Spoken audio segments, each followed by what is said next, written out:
مرحبا جميعا. Hello أنا everyone, محمد I الحربي am Mohammed ومنتدى Al-Harbi, a سلام member اليمن of the Yemen وأحييكم Peace بهذه Forum. I الندوة welcome you to التي this تلقاكم seminar, من which إعادة is held اجتماع as أعضاء part of the اتحادية اليمن Transitional من Justice Week in 29 Yemen أغسطس from August حتى 2 29 to سبتمبر September في إطار 2nd. فريق الأعضاء الانتقالي This is a part of لمنتدى the work of the سلام اليمن Transitional Justice team at the Yemen Peace بالاستثمار Forum, a بالدراسة program of the الاستراتيجية Samah Center for والحوار Strategic والتفكير Studies والعمل بمشترك لرفع صوت العدالة الانتقالية في dialogue, اليمن. reflection, and joint action ولنؤكد to raise the voice رسالتنا of أن لا transitional justice مستقبل in آمن Yemen, دون إنصاف and to affirm our الضحايا message that there وضمان can be no الكرامة secure والحقوق future without للجميع. providing justice for victims and السيدات والسادة guaranteeing الحضور، dignity and rights for أرى all. تلك شبح الاختفاء Ladies and المصري gentlemen, the جزء من specter of ذاكرة enforced اليمنيين disappearance منذ has long been a ستينيات القرن part of الماضي Yemeni's وربما collective قبل memory ذلك from the وحتى 1960s until اندلاع the الحرب and التي even ما زلنا possibly في before that, ركونها، until the صراع outbreak of the الجمهوريين ongoing war. والملكيين ثم This بعد includes the conflict between the الثورة الأولى Republicans and the بعد Royalists, يناير the 86 post-revolution تصل period, النداء the events of 94 January وما تبعها من 1986 in the حملات south, and the ملاحقة 1994 وانتهاكات وست حروب في Civil War, صعدة، and the وحتى subsequent السنوات campaigns الأخيرة of التي شهدت persecution and امتداد violations, جديد and up to مع the recent التعدي years, الأغراق النزاع which المسلح have منذ seen a new عام surge in conflict 2014. with multiple armed هذا الإرث parties من since الانتهاكات 2014. جعل This الأداء legacy of الانتقالي violations has made والمباشرة transitional justice and the الجماعية أكثر preservation of أهمية من collective أي وقت memory مضى. more important than ever. حضورنا Our الكريم، session جلستنا اليوم ستركز today will على focus on محورين رئيسيين. two main المحور themes. The الأول first سيكون theme جهود منظمات will be المجتمع the efforts المدني of civil لقضايا الأعداء society الانتقالية organizations in بيان transitional الأعداء justice الانتقالية issues النموذجي، using the Transitional وسيكون Justice المتحدثين Declaration as a case المحامية study, and the والمدافع عن lawyer انتهاكات حقوق and the الإنسان human rights activist Samah سماح Subay سبيع. will speak on this topic. المحور الثاني The سيكون second theme will المتحدثين be سيكون دور الصحافة on the role والفنون of في journalism مذاكرة and the arts in الضحايا، preserving the وسيكون memory of المتحدث victims, and the الصحفي والكاتب journalist and writer علوي Alawi السقاف. Al-Saqqaf will كما speak on ننوه this theme. I would لحضورنا also like to الكريم أن inform our هناك ستكون audience that ترجمة simultaneous interpretation is available للغة in both الإنجليزية English للغات and العربية Arabic, الإنجليزية والإنجليزية العربية، وكذلك نستقبل أسئلتكم and the floor is وتعليقاتكم open for your بطريقة questions and صندوق الأسئلة comments. You can write Q&A. them in the Q&A box بداية in Zoom. سنبدأ مع الأستاذ We والكاتب will start والصحفي with الأستاذ Mr. علوي Alawi السقاف. Al-Saqqaf, a الأستاذ علوي writer and السقاف من journalist. خلال Mr. تجربته Alawi, based الشخصية on your يحكي own قصة personal مهمة فيما يخص experience, as you have an important نتمنى story سماعها منك regarding لتكتيف enforced منها disappearance, تخبرنا كيف and we hope that استطاعت you can share it الصحافة with us والفنون briefly. From there, could you tell us more عن about هذه how الانتهاكات journalism, the وكيف arts have managed to توثق unveil ذاكرة these الضحايا violations and how سواء they على work to المستوى document the اليمني أو memory of غيره أو victims, التجاري؟ both in the Yemeni نتمنى أن نسمع منك context and السرد from other التالي. experiences? Over to you, Alawi. شكرا Thank you لكم very much, Mohammed. Thank you for the introduction. وأشكر And I would منتدى like to سلام اليمن thank the Yemen Peace ومركز صنعاء Forum على and the Sana'a دعوتي Center for this للتحدث invitation to في هذه speak الندوة وفي هذا المحور in this بالذات. seminar and specifically on this أنا topic. طبعا كان في البداية وكنت مقرر In the beginning, earlier, I had decided to talk about some relevant concepts like memory والضمير and conscience and how the arts and journalism connect with the two, and how journalism and the arts have an important role in documenting the collective memory and in supporting the victims of enforced disappearance, while working to show the suffering that they go through as well as the suffering of their families, as their families are victims of these violations as well. And during this intervention, I would have also mentioned an experience that I personally had. But during the meeting that we had to prepare for this session, Mrs. Bilqis Al-Lahabi told me that my story and my experience can present all of these points, and that I should focus my intervention on this and not leave it as a marginal topic. And I thank her for that, and I think she is correct. And so I will start with my own personal experience. Well, sorry, before going into that experience, I wanted to mention, I think we all remember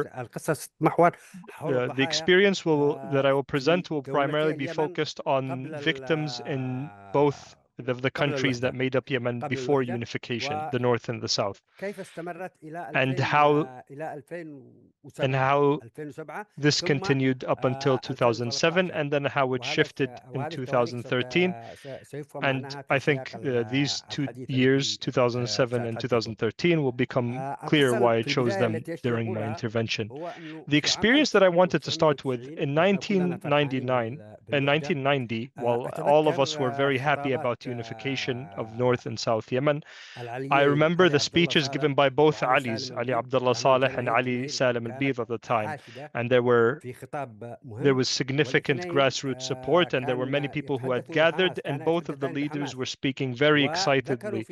And they mentioned during their speeches that they will work to close all and resolve all of the files of the past. And I remember it very clearly that when they said this, everyone clapped and we were all yelling and screaming out of happiness because we believed all of these cases from the past will be resolved. And I think we were idiots, honestly. We were clapping as if we were the perpetrators, that were closing these case files is what we wanted or was our demand. ستغلق and that this would be a gift to us, the people, of closing these files. Whereas they were not resolved, they were not dealt with, but they were closed in order to protect the identities of the perpetrators of these crimes, the perpetrators who have committed crimes against many victims. And this was the first incident that I wanted to mention. I will also go into my own personal experience, something that happened to me. سيمر وقت طويل قبل أن أعرف أن اسمه محمد. كان كل ما عرفته all I knew about him at the time was that he was all that I knew about him at the time was that he was a young journalist from Ib named Mohammed, and that he had been killed in the Dar al-Bashair detention center in Sana'a while under torture. In 1982, when I was a high school student, my father was detained by the regime in Sana'a, and in the first month of his detention, which continued for a whole year, he was forcibly disappeared, and we had no idea where he was being held. And this led to us looking for going from one prison to another to try to find where my father was being held. And these were the prisons of what was called the National Security Bureau in Sana'a. And there were several prisons that were under the control of the National Security Bureau. And we would go from one prison to another to try to find them. And we would even go to other prisons under other entities like the Central Security Forces. And it was known that the National Security Bureau prisons were in the main headquarters of the Bureau in Hadda, and there were also a very dark detention center in the Al-Bashair, which had a horrible reputation. And there was another one of the palaces located in Al-Bonia and Old Sana'a that was a palace during the time of the Imam that also contained a detention center used by national security. And so I remember going from prison to prison to try to find where my father was being held. And at that time, the burden of trying to find my father, due to us being young, there were 6 of us, the oldest being disabled and unable to go out, 3 being in high school, and 1 in middle school, and the other in elementary school. And so my mom was the one burdened with finding him, and my mom would, during her search for my father, she would find many other relatives outside of the doors of the prisons looking for their sons, their brothers, their husbands. And there were many people there, the elderly, older mothers, even young wives, and all of them were there to try to find their missing relatives. In 1982 was actually one of the biggest waves of detentions by the regime in Sana'a before unification.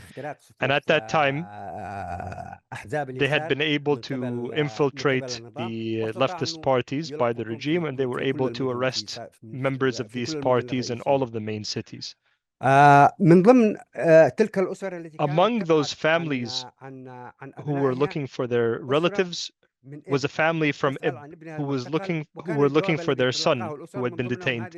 And these families, including the family from Ib, all of the answers that they received from the prison authorities was that there would be denial that these individuals were actually being held there.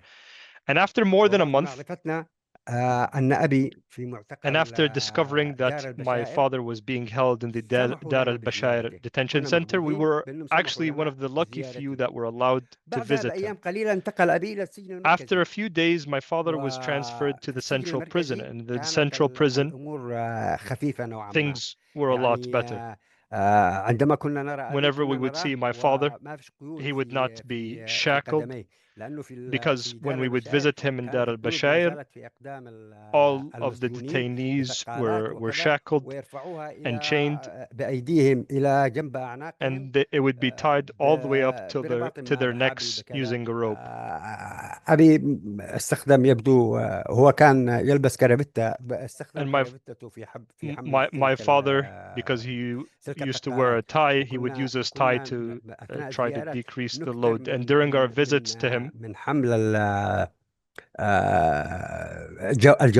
جوارب الأرجل لأنه كان we would bring as many socks as we could to my father, عشان القيد لا يعور so that he would have some padding so that the chains on his ankles and his legs would not hurt him. But during our visit to my father in the central prison, and like I said, in the central prison, things were a lot better. There was a weekly visit where we would be able to meet with him. There was a metal fence between the visitors and the inmates, but we would be able to talk to him through this barrier. During one of our discussions, I asked my mother, and I think she still remembered that very old man and his wife and the family who had come from Ib to look for their son, a young journalist from Ib named Mohammed. And so she asked my father about this young man, and he was quiet for a little bit, and then he looked up, and I could see a painful look on his face, and he said, "These dogs have killed him," while they were interrogating him. So while they were torturing this young man during the interrogation, they killed him. For me, this was a very painful experience. The fact that we were the ones to receive this news was a very difficult experience. And for me, over a quarter century, almost exactly 25 years, I wanted to try to find the name of that young man, the young journalist who was killed under torture during his detention. And I would ask people, especially my friends who were from the leftist parties, and at that time I was affiliated with the leftist party, especially during my university years. And I would ask people insistently, anyone that I could find. Whenever I would find someone who might have been detained or know someone that was detained, I would ask them about a young journalist from Ib who was killed while he was being tortured in the Dar al-Bashair detention center. But unfortunately, despite my efforts, I was unable to get an answer. And this whole search was fruitless. And this continued for a long time. Like I said, almost 25 years, I continued to pursue this. And in 2007, the Al-Nida newspaper started publishing on the unenforced disappearance. And I personally believe that this was one of the most important reports published by a Yemeni newspaper up until now, and it was a very audacious move. The Al-Nida newspaper, the chief editor of this newspaper was our very close friend and colleague, Samah Subay, a person who is extremely professional as a journalist and one who's extremely courageous. And proof of his professionalism is the fact that the newspaper that he was editor-in-chief of addressed this very contentious issue. The Al-Nida newspaper would publish on a weekly basis a report on one of the victims of the enforced disappearance. And I used to at the time work in another newspaper in Ishara, and I wanted to try to find the name of this individual, a person that I have been looking for a quarter century. And I kept reading the newspaper to try to find any information on him. And a few months later, while I was reading about the enforced disappearance, I found his name. His name was Mohammed Al-Harbi, and I was able to see his face for the first time. A victim that I had known, but did not know his name, did not know his identity until then. And so I went home, and my mother opened the door, and I think she noticed when she saw me that something was wrong. And so she asked me what had happened, and I gave her the newspaper. I told her I was okay. but I gave her the newspaper and pointed out Mohammed Ali Hadi, and I told her that this was the young man that my father told us about 25 years before that. And this is where the role of journalism comes in. This is the role of journalism in documenting these violations and these crimes. And I personally experienced this when I was able to find out the name. And I thought that this would bring me peace, but that was not the case. And I think it was actually a good thing that it did not. In September of 2012, a young artist named Mohammed Subay launched a campaign, and this campaign was called The Walls Remember Their Faces. And this shines a light on the role of the arts in documenting these violations and memorializing the victims. And this beautiful campaign, The Walls Remember Their Faces, was a campaign that many people participated in, from the families of the victims and many people who were interested in this. And the campaign would expand week after week. More and more people would participate in it. And all of the participants would, as a part of this campaign, would paint the faces of the forcibly disappeared on the walls in Sana'a, then Ib and Hudaydah and other cities. And from September 2012 until April 2013, this campaign continued. And while the faces were being put up on the walls in Sana'a, I chose my friend, the person that I had been looking for, Mohammed Ali Hadi. And the Ashari' newspaper where I worked would also publish some of the pictures of the campaign, as well as the date and time of the weekly activities. And at the end of this campaign in Sana'a, Mohammed Subay asked me, along with some of the other young men participating in we had a meeting at the home of Mohammed Al-Muwaffaq, who was someone who was close to Mohammed Ali Hadi and also from Ib. And Murad told me that maybe Al-Muwaffaq knew your father during the time that he was detained. And so I went there and I was able to, when I was introduced to him, Muwaffaq, he was very warm towards me and he knew my father during the detention. And he told us about the experience that he had, his detention and how they were tortured. And so I asked him if my father knew Muhammad Ali Hadi. And he looked at me strangely and his voice went up a little bit and he told me something. And he told me something that made me cry in front of everyone. He told me, Alawi, Muhammad died after torture while in the arms of your father, after having been returned to his cell. And so I think this story, this experience, summarizes the important role of journalism and of the arts, and also the importance of these kinds of campaigns and initiatives. Sorry for taking so long. Back to you, Mohammed. Thank you very much, Alawi. This was an excellent experience, and I know that there are many others that are very important for us to share and discuss. And it was very important that this file, the file of the forcibly disappeared, was opened in this way in Yemen. And from that same perspective, we can also shine a light on the role of journalism and the media. And this and now we go back to Mrs. Samah Subay. Samah, some civil society organizations have worked to build collective efforts, including, and one of these collective efforts was the Yemen Declaration for Transitional Justice in 2023. And this was a declaration that you participated in drafting and in announcing in The Hague. And so can you please tell us more about the declaration? Thank you very much, Mohammed. Thank you for the invitation. And I would like to thank the audience for being here. With regards to civil society organizations and the role that they play on transitional justice, I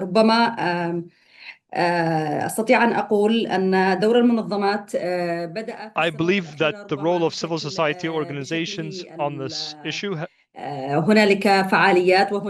started with discussions and dialogues, and albeit limited, it has still been an excellent step forward, and we hope that this can be continued and that these efforts can also be expanded.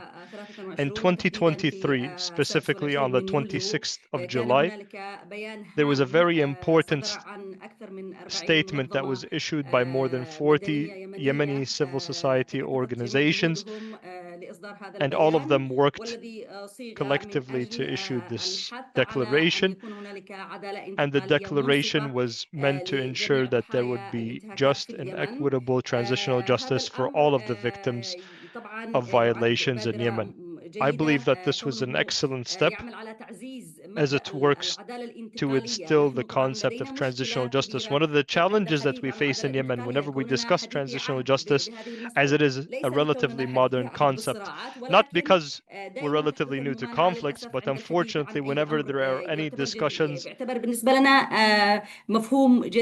especially on transitional justice, which might be seen as it's not completely new to Yemenis, but there were discussions about it during the National Dialogue Conference in 2012, but there was outright rejection and maybe even vicious attacks against anyone who would speak about this, especially by politicians and political actors, some of whose hands or some of whom have been involved in these crimes and violations against Yemenis. But this declaration was a very positive step and an excellent initiative, and if the efforts continue, it will be a very positive development towards transitional justice that we want in Yemen, a real transitional justice that is implemented on the ground. Before this declaration, the Yemen International Forum was held, and the efforts of the Yemen International Forum focused primarily on discussing transitional justice, which I also believe was an excellent initiative, because it is important for us as a way to respond to the victims. It is impossible for us to marginalize them and head towards peace for Yemen without having resolved this file. And one of our main problems in Yemen is that these violations and these grievances continue to accumulate. There are efforts from civil society, but they, like I said, they are still limited, and they are still primarily theoretical or conceptual in nature, while working to help instill this concept among Yemeni society in general, and not just those working in non-governmental organizations. Thank you very much, Samah, for your answer.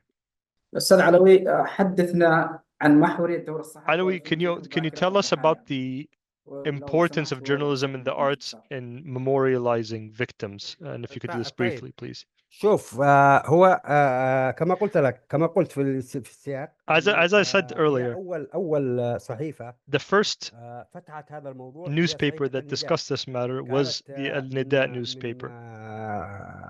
2007, and starting in 2007, I believe, and the activities continued for months, I believe, where every week they would release a picture of one of the victims of enforced disappearance. And I think the beautiful thing about this campaign was that the campaign would try to be as neutral as possible, where it would not be affiliated politically, and it looked at this matter purely as a matter of rights without any political affiliation or leanings. And so the newspaper would show the victims, whether these are victims from the left or victims of the left or victims from any group or segment of society. And all of the stories that were published were stories of a national nature or without having any leanings or biases. And I think this was an excellent campaign in a way to memorialize the victims. And like I said, when I was in the Ashara newspaper, when we started publishing the newspaper on a daily basis, on the last page of the newspaper, we would allocate some space for one of the portraits of the forcibly disappeared, as they had been drawn by the artist Mohammed Subay, and we would include information about where the campaign to draw the faces of the forcibly disappeared, where it would be that week. what I'm trying to say is that if there is a newspaper that has played a role in memorializing and in raising awareness about the forcibly disappeared and in documenting them, and these victims had been forgotten to a very large extent, except obviously by their families. But after this campaign by Nida, associations were formed and activity increased, and this reached its pinnacle with the February 2011 revolution. ايش كان يسمى هذاك المؤتمر اللي كان في المؤتمرات اللي كانت تتم في تلك and during the conferences that were conducted at the time, كان يطرح مفهوم تطرح العدالة الانتقالية. The concept of transitional justice was being discussed, as well as the necessary legal framework and accountability and reparations and other legal issues. And I believe that the main reason for this was for the efforts that were by our dear colleague Sami Ghalib at the Al-Nida newspaper, as well as other journalists for their work on this. Back to you, Mohammed. عودة Going back to Samah. ما هي الأدوار التي Samah, يطلع بها المجتمع what roles do you think civil society should play in a victim-centered transitional justice process? With regards to the roles, there are some very important roles that civil society organizations can play. As civil society organizations have now taken the place of the state on many issues, and civil society organizations represent the conscience of many of the victims. And so there would need to be serious efforts to further these efforts, especially after the many years of conflict, of fragmentation, and of Yemenis being dispersed all over the world. We want transitional justice in a real sense, and starting with the raising awareness is a very important step, and that is one of the roles that civil society organizations can and are playing. And I believe that this is a very important step. But when we talk about transitional justice in its real meaning or its deep meaning, this would require efforts towards its implementation. And this starts with documentation. As it is said, documentation is what helps build the collective memory. And we cannot talk about rights, or we cannot talk about the rights of the victims or transitional justice unless we have been able to fully document these issues and to memorialize it and preserve it, whether for now or for a coming stage. And so this is the first role or the first step, which is documentation based on international standards and practices.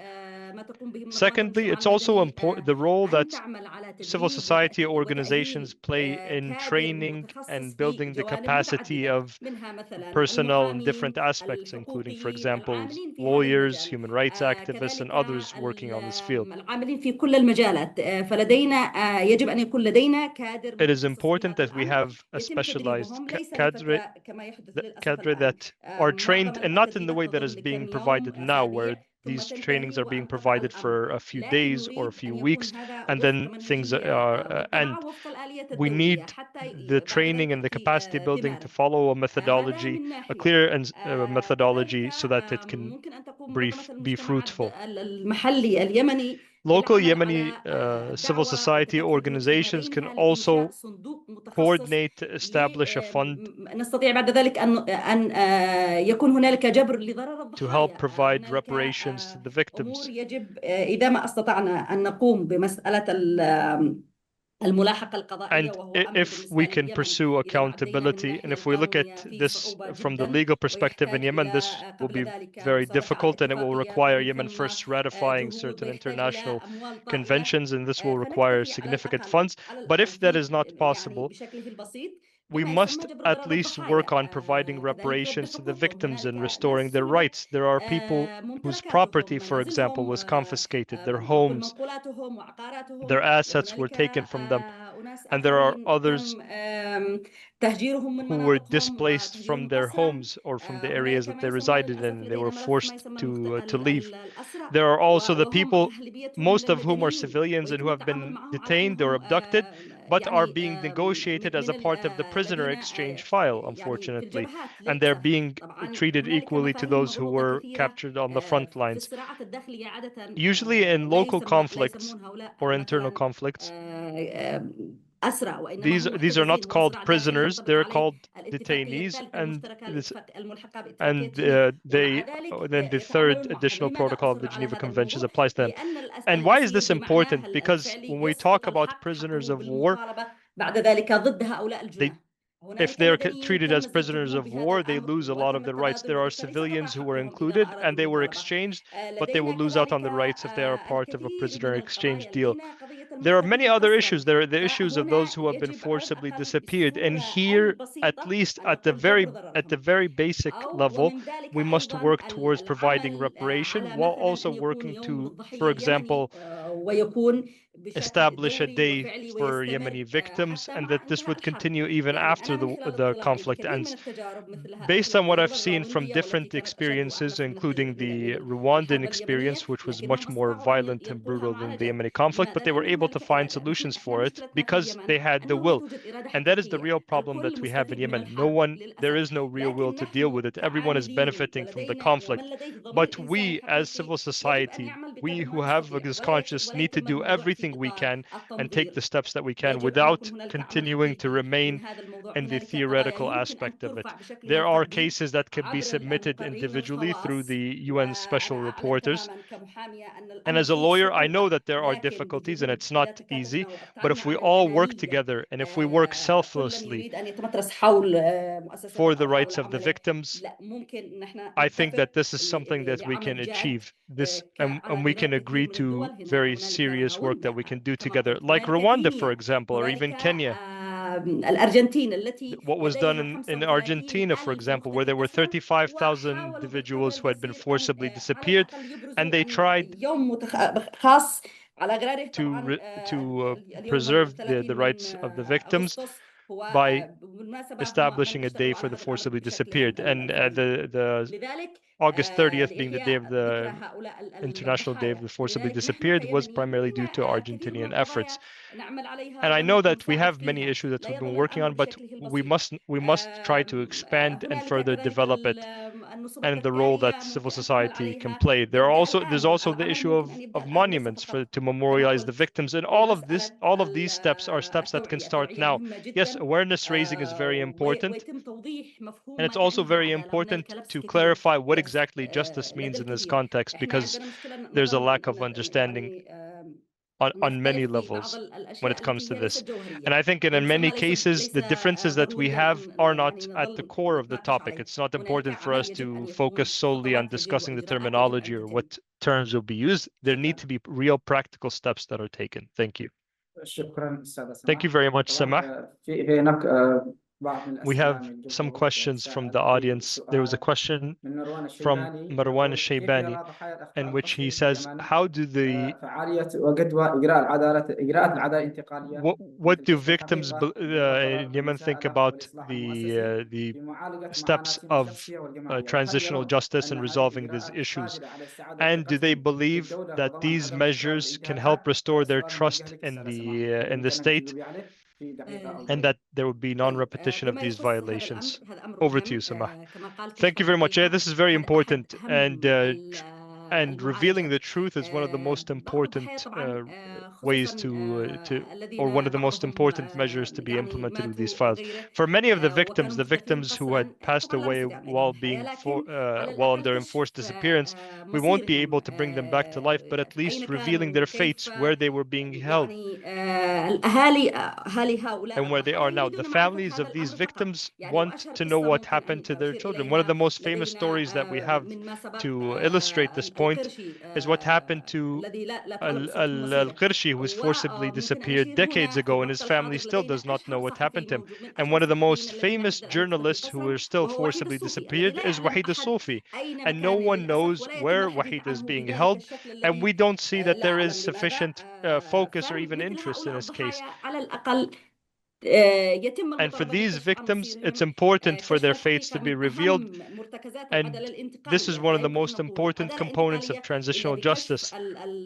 There cannot be transitional justice without the fates of these victims being revealed. And this is one of the solutions. Also, the issue of accountability. I think there's a lot of misunderstanding when it comes to accountability. We have accountability at its basic level. And as a lawyer, I don't want just accountability. I want legal prosecution for these criminals that have committed these very heinous crimes without any sort of conscience or morals that would stop them from committing them. And like I said, as a lawyer, I want transitional justice and I want legal prosecution, but I fully understand the obstacles that we will face in this. And so there would need to be at least truth-seeking reparations for the victims and a reminder that there are victims whose rights have been violated, and we cannot have a real, just, and sustainable peace without resolving these issues. Thank you very much, Samah. Going back to Alawi Al-Saqqaf, there's a question from one of the attendees, and he is asking about what the challenges are facing journalism and the arts in memorializing victims, and how can these obstacles be overcome? Thank you very much, Mohammed, and I would like to thank the person who asked the question for this question. Unfortunately, during the war, there is no longer any real journalism. There are some smaller scale operations, but there are. And unfortunately, most of the media organizations are closely affiliated with different political actors and cannot be considered neutral by any means. And I think one of the main obstacles is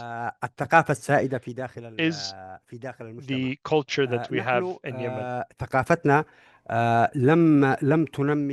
Our culture in Yemen, we have not worked to develop an individual conscience, but have focused on a collective conscience where people would feel empathy for people from their areas or from their tribes and what they have gone through, and they would try to find someone, anyone who had violated the rights of someone that they are close to. But for us to have our own individual consciences, and this is something that I believe to a large extent is missing, which is a conscience that would feel empathy to any human suffering and consider this suffering to be shared suffering that we all must work to stop. And this is where the role of journalism comes in, as well as the role of what Samah mentioned, the role of awareness raising and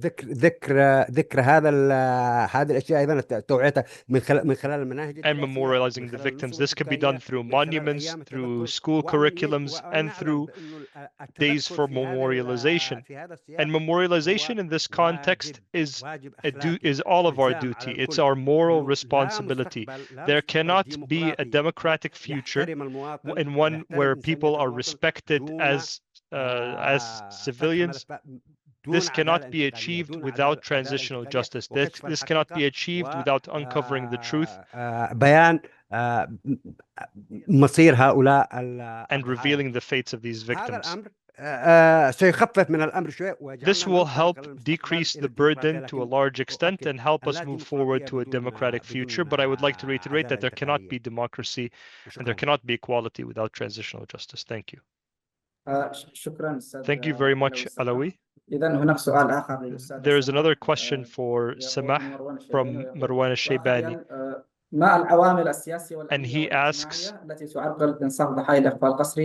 realistically, what political, security, and social factors hinder justice for victims of enforced disappearance and detention in Yemen, given the divided or fragmented and complex reality of the country? Could you please repeat the question, Mohammed?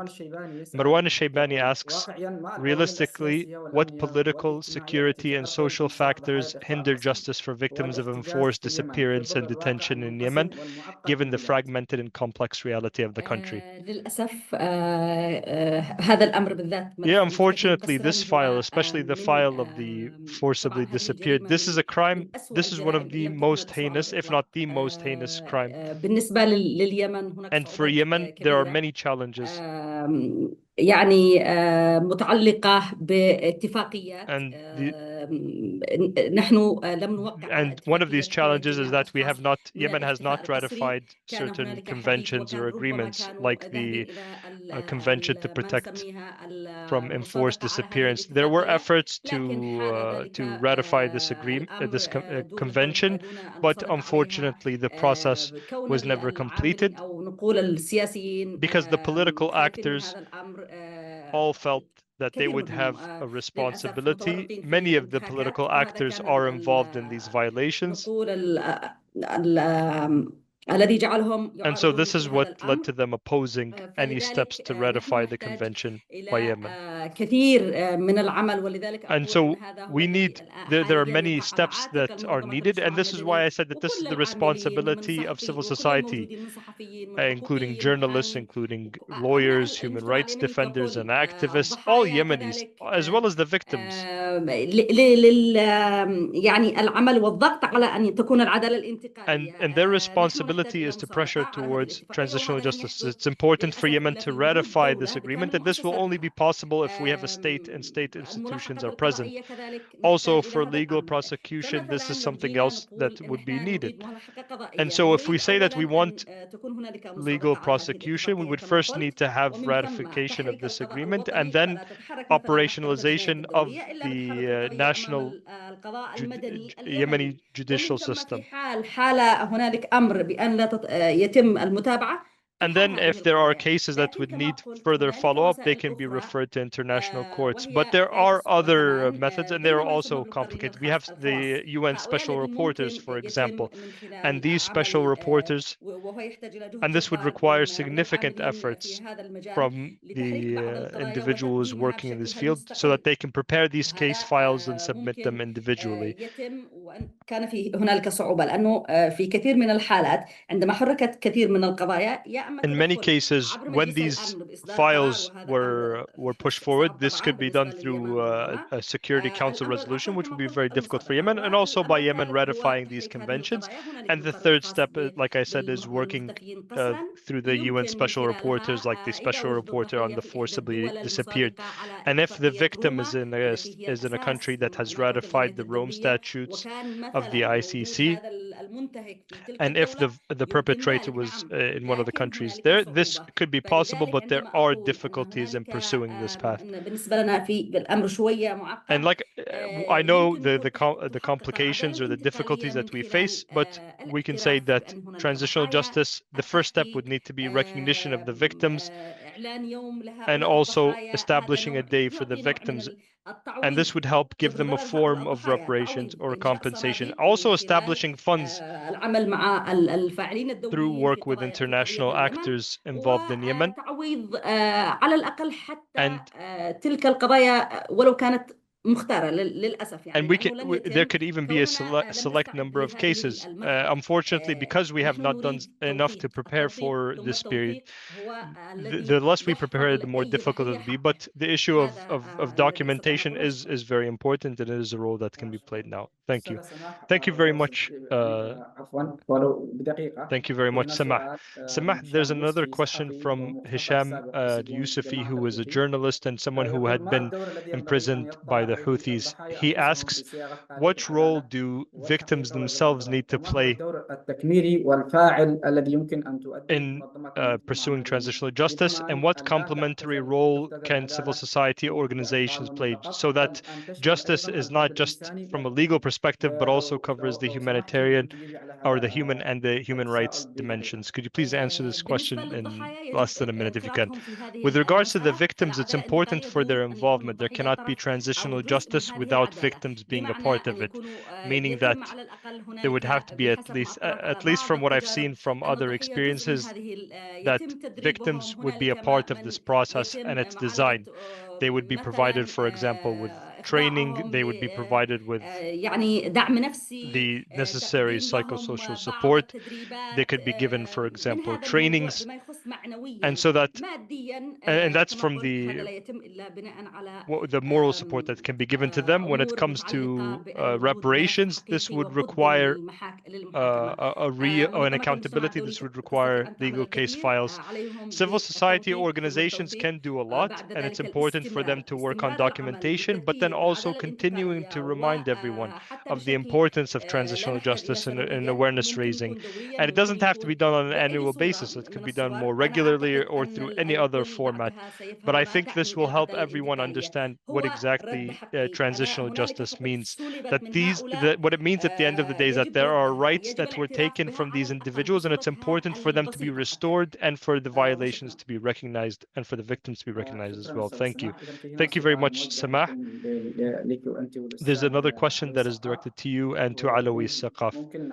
And Alawi Al-Saqqaf could answer it in half a minute, and then we can give you an opportunity to answer it. And Fawzi Mahyoub asks, will transitional justice be enough to reduce the disparities and deep social divisions caused by the war, from your perspective? I think yes, it is. Transitional justice can do that, can be enough to reduce these disparities. Our problem is that our political history continues to play an active role in our current politics. But with transitional justice, what will happen? What will happen is that there will be a sort of transition from this present that is affected by the past to the future, where the past will only be a memory and we will start a new political stage in our history. But if the past, with all of its victims, with all of its violations, with all of its grievances, continues to be active and continues to play a role with all of the violations against human dignity, and if this continues to be a burden that we bear, then we will not be able to achieve justice, not for the victims or not for the rest of the country.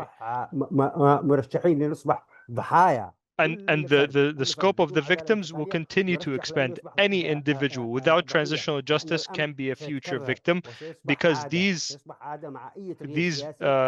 practices or these behaviors will continue with any sort of political shifts or changes. There will continue to be violations of people's dignity and detentions, etc. But through transitional justice, we will be able to fully transition from this stage so that it becomes solely a memory, one that we continue to memorialize so that it is not repeated in the future. Thank you. Thank you very much, Alawi. If Samah, if you could answer this question also briefly. Like Alawi has said, when there is transitional justice, this will help us transition and move on from the past, meaning that we'll be able to stop many of the violations or ensure their non-repetition. And it's very clear that with impunity, people will continue with this behavior. If there is real accountability and transitional justice that helps reveal the fates of these victims and holds these perpetrators accountable in the eyes of Yemeni society as well as the international community, this will be sufficient to ensure that we do not have the repeated cycles of violence. In Yemen, unfortunately, because we have not resolved the issues of our past, every 5 or 10 years we continue to have different rounds of cycles of violence, and this will only continue if it is not resolved. Marwan Shaybani also has an additional question. What is the biggest challenge that the media faces when dealing with the forcibly disappeared? Is it access to information or dealing with political pressure or raising awareness? Alawi, if you could please help us answer this question very quickly. The challenges facing the media when it comes to covering this issue, the issue of the forcibly disappeared, is that many of the families of the victims of enforced disappearance have continued to remain silent. They continue to be afraid and do not want to publicize the the victims who had been forcibly disappeared. And I know there are many families.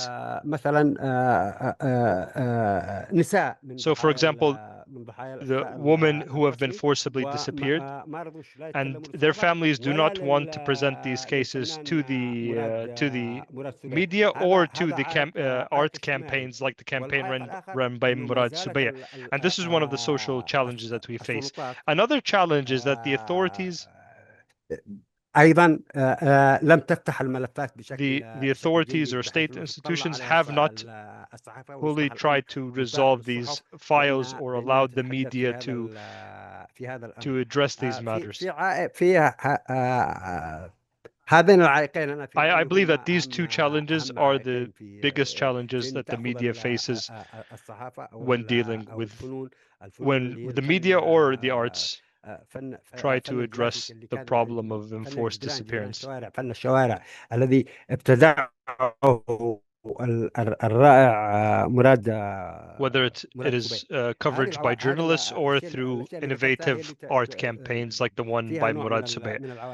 In addition to what I mentioned earlier, which is that many people will say, what does this have to do with me? This has nothing to do with me. People who are not related to any victims might think that this is something that does not concern them. And this is one of the problems that I spoke about earlier, that we need to all feel that this suffering is all of our suffering. And it is also in all of our interest that this suffering is and these violations are not repeated, because we are, if this continues and if there is no accountability, we will be future victims of these practices. Thank you very much. Thank you very much, Samah, for your time. Thank you, Alawi Al-Saqqaf. I would like to also thank our audience for their time and for the engagement. Unfortunately, we did not have sufficient time to continue. Otherwise, we would have continued with this discussion, and I think it is a very important one on a very important and very complex file that we are facing as Yemenis.